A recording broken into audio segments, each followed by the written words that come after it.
Losing a spouse is one of the hardest experiences in life. It's not just about grief. It's about navigating a world that suddenly feels unfamiliar, making decisions you never thought you'd have to make alone, and dealing with unexpected challenges. For years, you planned your life together. You built routines, shared responsibilities, and made decisions as a team. And then, in an instant, everything changes. In the midst of grief, there are choices to be made: financial, legal, and emotional decisions that can shape the rest of your life. And unfortunately, many seniors fall into costly traps simply because they didn't know what to watch out for. Today, we're going to talk about 5 of the most common and most expensive mistakes that people make after losing a spouse. These mistakes can impact your financial security, your emotional well-being, and even your future happiness. And most importantly, I'm going to share how you can avoid them. So if you or someone you love has gone through this loss, or if you just want to be prepared for the future, stay with me, because these lessons could save you time, money, and heartache. Mistake number 1. Making big financial decisions too soon. Losing a spouse is an incredibly emotional and overwhelming experience. In the weeks and months that follow, it's completely normal to feel a mix of sadness, confusion, and even panic. Your entire world has changed, and in that vulnerable state, it's easy to feel pressured into making big financial decisions. You might feel like you have to take immediate action, like selling your home because it feels too big to manage alone, or because it carries too many memories. You might be encouraged to make quick investment decisions in an attempt to secure your financial future. Some people even find themselves pressured by well-meaning family members, financial advisors, or friends who believe they know what's best. They might push you to make immediate choices about your spouse's pension, life insurance, or estate, decisions that could have lasting consequences. But here's the truth. You don't have to rush into anything. Financial experts agree that the best thing you can do is wait before making any major financial changes. In fact, most professionals recommend waiting at least 6 months to a year before making permanent decisions about your assets, home, or long-term financial plans. When emotions are high, it's easy to act out of fear or grief rather than logic. You might regret selling your home too quickly, only to realize later that you weren't ready to leave. You might invest in something that isn't actually the best choice for your future. You might sign paperwork without fully understanding what you're agreeing to. These are mistakes that can't always be undone.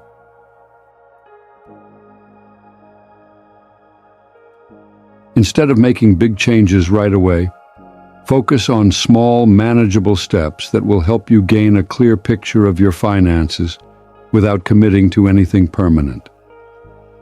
The first step is to gather all financial documents. This includes bank accounts, investment statements, insurance policies, pension plans, wills, and any outstanding debts. Take the time to understand your current financial situation before making any decisions. Next, identify your sources of income. Will you be receiving Social Security benefits, a pension, or any life insurance payouts?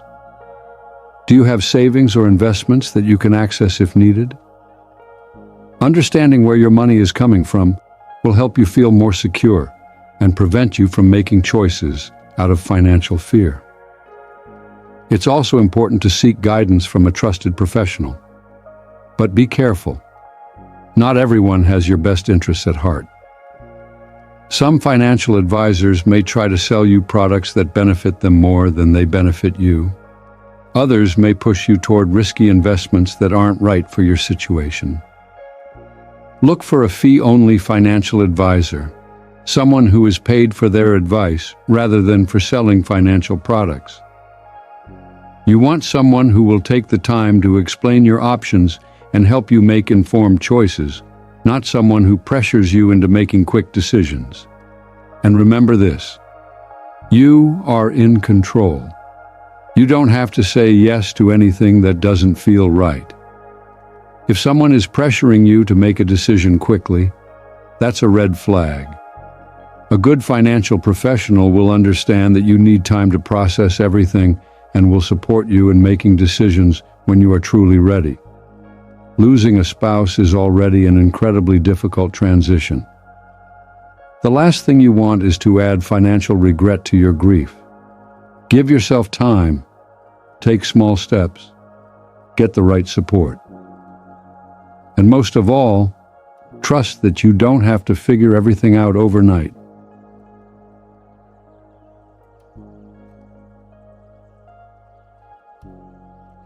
Mistake number 2: trusting the wrong people with your finances.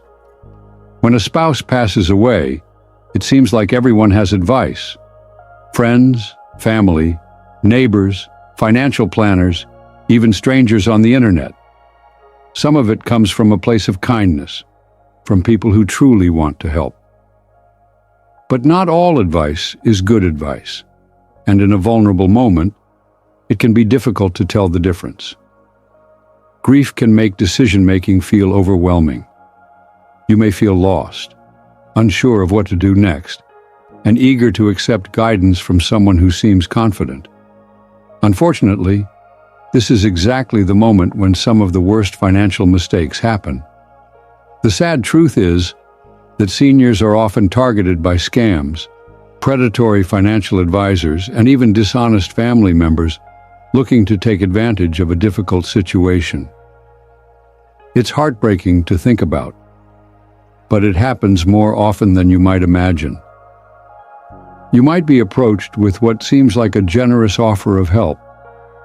A family member who offers to handle your finances. A financial planner promising an easy way to double your savings. An insurance agent urging you to sign up for a policy that sounds too good to be true. And the reality is, if something sounds too good to be true, it usually is.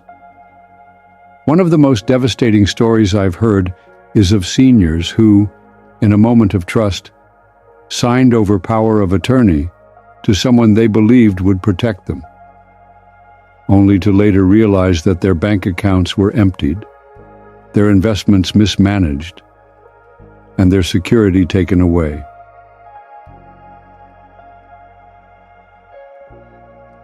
So here's what you need to remember. Be cautious. Ask questions. Never sign anything under pressure. If someone is rushing you to make a financial decision, that's a major red flag. Whether it's an investment, a loan, or a change in your financial arrangements, you should always take your time. No legitimate financial advisor, attorney, or family member should ever pressure you into acting fast. Always seek a second opinion before making any major financial changes. Talk to a lawyer, a trusted financial expert, or someone with no financial interest in your decisions. A true professional will encourage you to take your time, explain your options clearly, and never push you into something you're uncomfortable with. And most importantly, never be afraid to say no. You don't owe anyone immediate answers. You don't have to agree to anything on the spot. And you certainly don't have to sign anything just because someone tells you it's a good idea.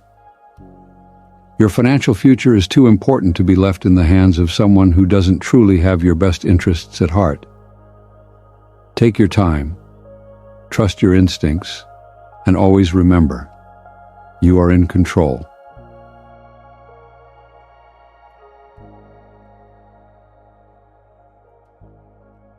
Mistake number 3: isolating yourself instead of rebuilding your support system. After losing a spouse, it's natural to withdraw. The house that once felt warm and full now feels empty. The familiar routines are suddenly different. Social events that used to be enjoyable may now seem exhausting, overwhelming, or even meaningless. Sometimes it feels easier to just be alone. Grief is deeply personal, and there's no right or wrong way to process it. Some days, you might feel like talking. Other days, you might not want to see anyone at all. That's normal. But while taking time for yourself is important, long-term isolation can be dangerous, not just emotionally, but physically. Studies have shown that social isolation is as harmful to your health as smoking 15 cigarettes a day.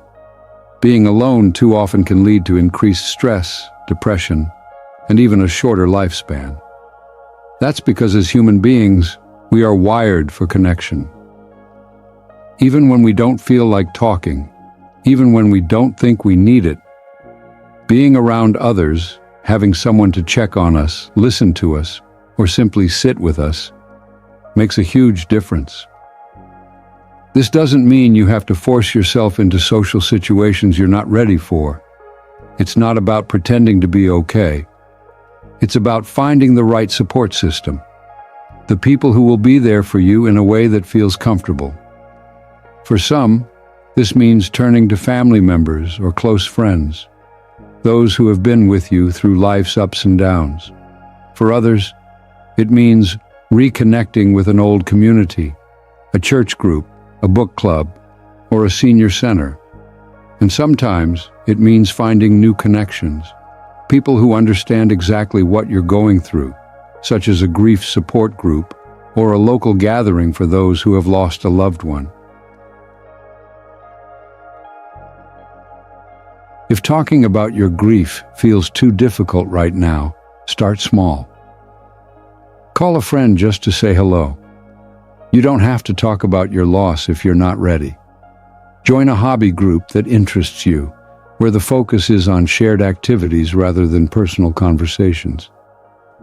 Take a short walk outside where you might naturally run into neighbors or familiar faces. The important thing is to take small, gentle steps toward connection. Because while life will never be the same after losing someone you love, you don't have to go through it alone. There are people who care about you, who want to support you, and who want to remind you that even in grief, there is still life to be lived. Surrounding yourself with people who lift you up can make all the difference.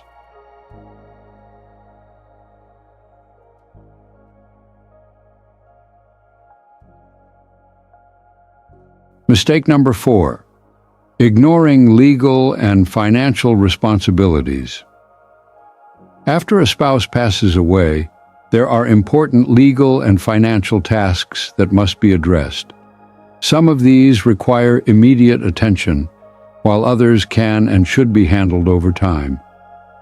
In the midst of grief, dealing with paperwork can feel overwhelming, but taking care of these matters sooner rather than later can prevent serious complications down the road. One of the biggest mistakes people make is not updating their estate plans, wills, and beneficiaries. If your spouse was listed as the primary beneficiary on your bank accounts, pensions, life insurance policies, or retirement plans, you need to update these documents to reflect your new wishes. If you don't, and something happens to you, those assets could go to the wrong person or be tied up in lengthy legal battles. Many seniors also forget to update their will, power of attorney, and healthcare directives. These are crucial documents that ensure your affairs are handled according to your wishes. If your spouse was the person you designated to make legal, financial, or medical decisions on your behalf, you need to choose a new trusted individual who can step in if needed. This could be an adult child, a close relative, or someone you deeply trust. Another detail that often gets overlooked is checking for unclaimed benefits. Many people are entitled to pensions, life insurance payouts, and Social Security benefits that they never claim, simply because they didn't know they existed. Taking the time to go through these details can make a significant difference in your financial stability moving forward. It's a lot to think about, but you don't have to handle it all at once. Take it step by step. Start by gathering your financial documents and reviewing them carefully. If you're unsure about what needs to be updated, consult a trusted financial advisor or estate planning attorney who can guide you through the process. Losing a spouse is one of the hardest transitions in life, and the last thing you want is to be caught off guard by financial or legal issues later on. By taking the time to update these important documents, you protect yourself, your family, and your future.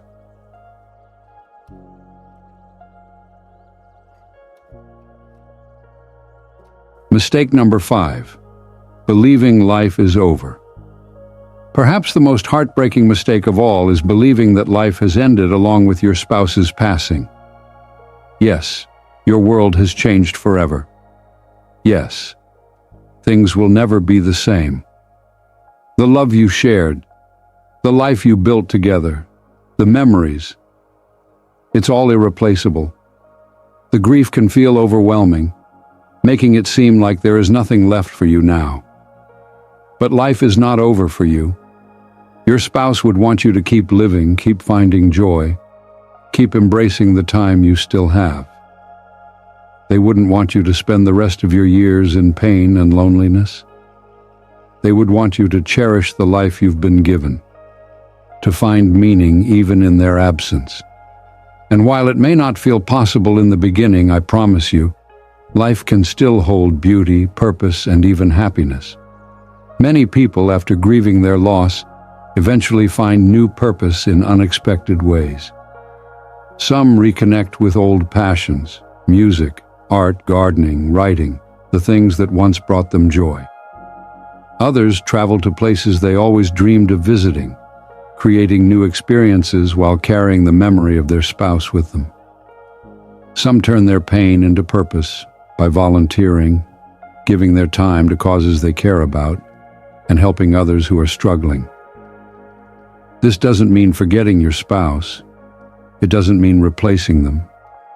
It simply means allowing yourself to live again. If you ever find yourself thinking, "What's the point now?" remind yourself that you still have time. You still have love to give. You still have stories to share. You still have experiences waiting for you. Your journey didn't end with theirs. There are still moments of joy ahead, still opportunities to connect, still reasons to wake up in the morning and embrace the life that remains. Final thoughts. Losing a spouse is one of life's greatest losses. There's no right way to grieve, no perfect timeline, no checklist for moving forward. But by avoiding these 5 costly mistakes, you can protect yourself financially, emotionally, and legally. Give yourself time. Surround yourself with good people. Take things one step at a time. And most of all, never forget this: your story is not over yet. If you've made it this far, then you're someone who values wisdom, longevity, and the art of truly thriving as you age. And that's exactly what we're all about here at Ageless and Thriving, Elderly Wisdom. This isn't just another channel. This is a community, a place where we support, inspire, and learn from one another. A space where experience is valued and where aging is seen as an opportunity, not a limitation. By subscribing, you'll gain access to science-backed insights, powerful life lessons, and practical advice from the world's longest living and most fulfilled people. We're here to challenge the myths of aging, celebrate the beauty of experience, and help you live with energy, confidence, and wisdom. But more than that, by joining this community, you become part of something bigger, a group of like-minded people who believe that life doesn't slow down, it just gets better. So if you're ready to embrace this chapter of life with purpose and vitality, hit that subscribe button now. Because growing older doesn't mean growing weaker. It means growing wiser, stronger, and more alive than ever before. Welcome to Ageless and Thriving. Welcome to a community where we don't just age, we thrive.